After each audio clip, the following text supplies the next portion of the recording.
But first, this is a tough segment, and it's one I didn't think I'd be doing until February the 10th, the day after the Super Bowl. But let's just go in.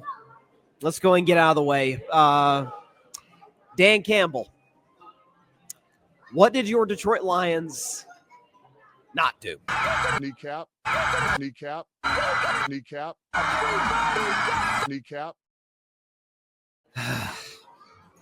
My Super Bowl pick in the NFC went down to the Washington Commanders by a final score of 45-31, and there's a number of reasons this happened. We'll get to Washington, Jayden Daniels in particular, in about 6, 7, 8 minutes.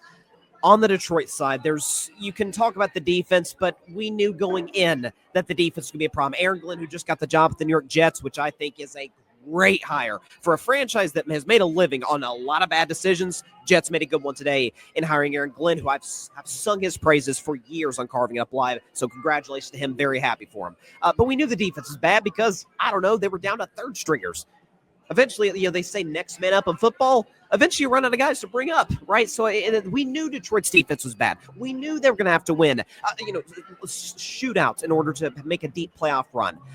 What I did not anticipate, at least against a Washington defense that has not been successful this year, was that Jared Goff would decide to have by far his worst game of the season. 1 touchdown, 3 picks, all 3 of them brutal, especially the one toward the end of the half, when trying to target Jameson Williams, badly underthrew it, or threw the ball way too late.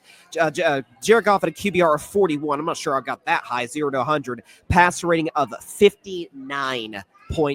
So Jared Goff was nothing short of atrocious. And this kind of signifies, or why I believe the Lions, not that they won't be contenders moving forward, because I still do think Dan Campbell is a great coach. I still do think, look what this franchise was that they inherited.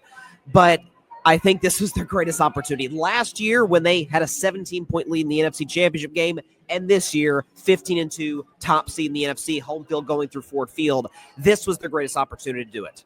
Because when you have a guy like Jared Goff, who I've always said is like a top, you can make a case Jared Goff's in between the 8th and 12th best quarterback in the league, right? Accurate, excellent in the pocket. I've said when Jared Goff has great protection, which generally he gets because the Lions O-line is phenomenal, he could carve you up. He could dice you up. He's like and I don't mean this as a shot, that he's a poor man's Tom Brady. Now, that's not the worst thing to be because Tom's the GOAT, but he's a poor man's Tom Brady. The problem is when protections break down, Jared Goff is a liability. Jared Goff can't move. I know his pass rating against pressure, against the blitz, whatever, was the highest in the league. That's not who he is over the course of his career. So that kind of came back to bite him.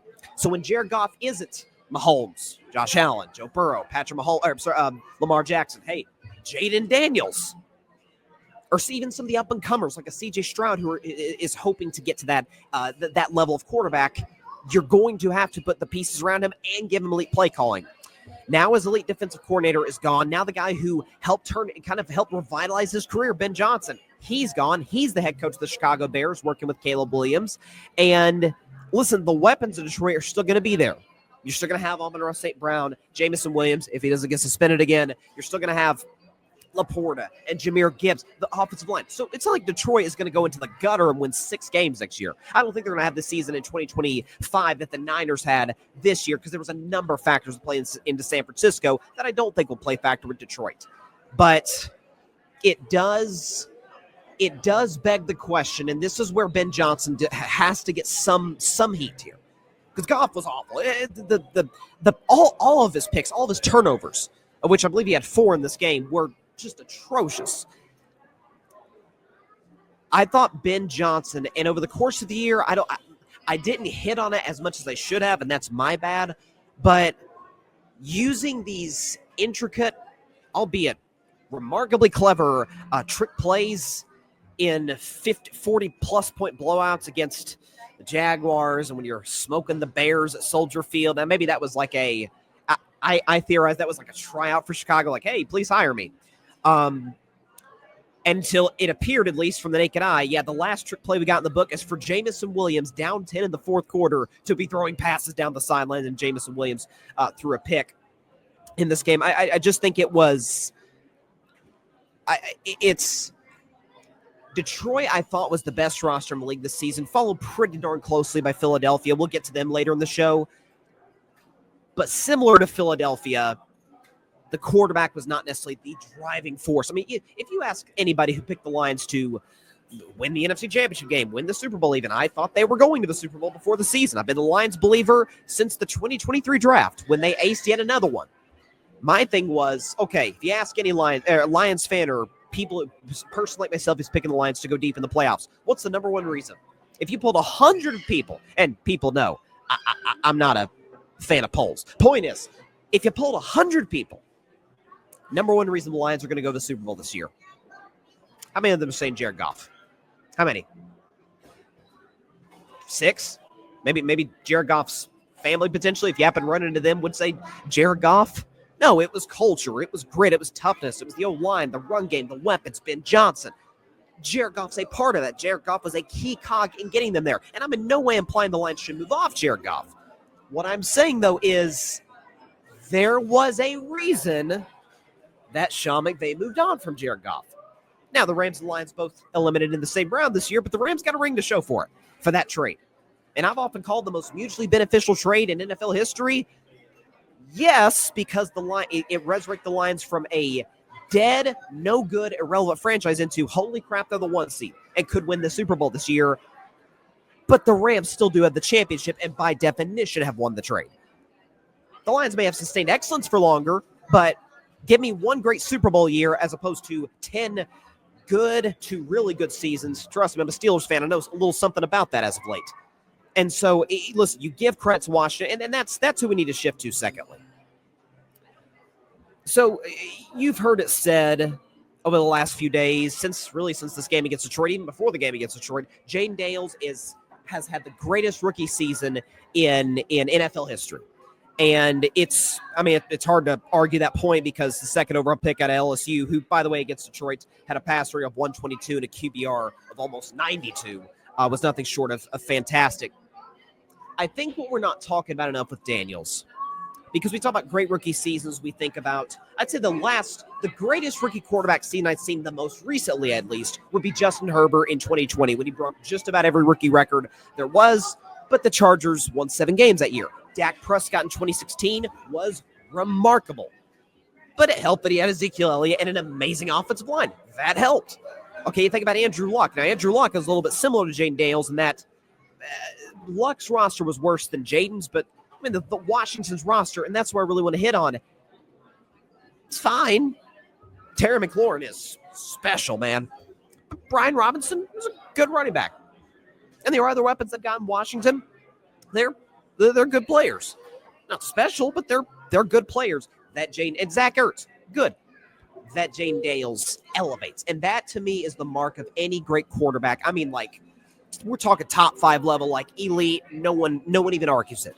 Is the ability to, yes, you do have to have elite weapons around you, but can you elevate the others? Can you get the most out of others where it's like, yeah, they're not going to get that from the backup quarterback, Marcus Mariota. No shade to Marcus, but obviously he's no Jayden Daniels. And listen, Washington's comeback as a franchise the last 2 years has been incredible to watch.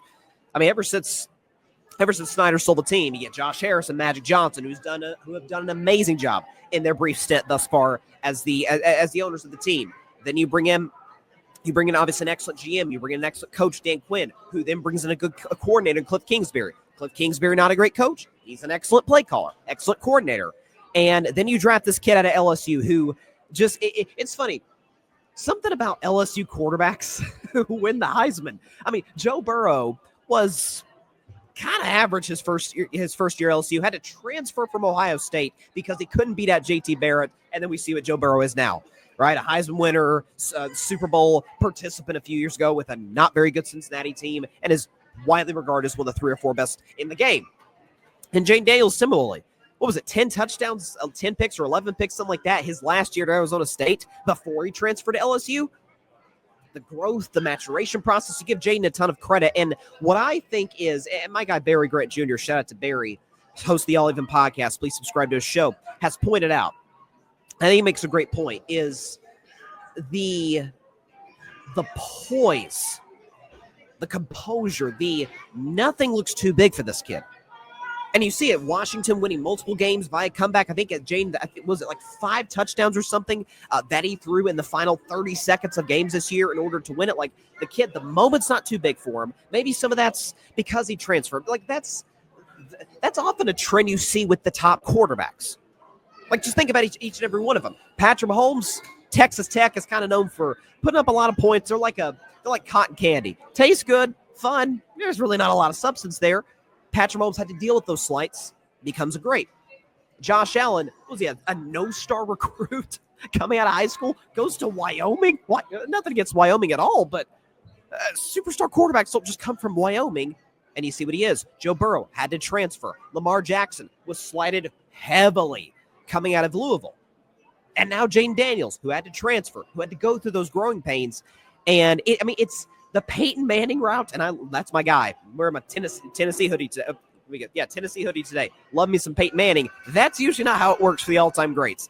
They're not number one in high school, number one in college, number one in the NFL. That's not usually how it works. Tom Brady, famously a 6th-round pick, but it's the poise, the composure, and listen, of the 4 rosters that are in the conference championship weekend, Washington is. I don't think anybody would argue that Washington doesn't have the worst roster of the 4. Buffalo's roster is better. Philadelphia, I think, has the best roster left. Kansas City, their rosters will blow you away, but they're amazing where it matters. But if you pulled anybody, is Jayden Daniels the worst quarterback left in the playoffs? There's someone who argue he's played the best of the 4 left in the playoffs. You can make that case. Game-winning drive against Tampa Bay, dominating the Lions over the course of the game like he did. You give props to Dan Quinn. You give a lot of props to everybody in Washington. But this was shocking. It was. Listen, I'm not just because the Lions were my pick and all this and how Washington just took that game over. It felt like into the first quarter going into the second on.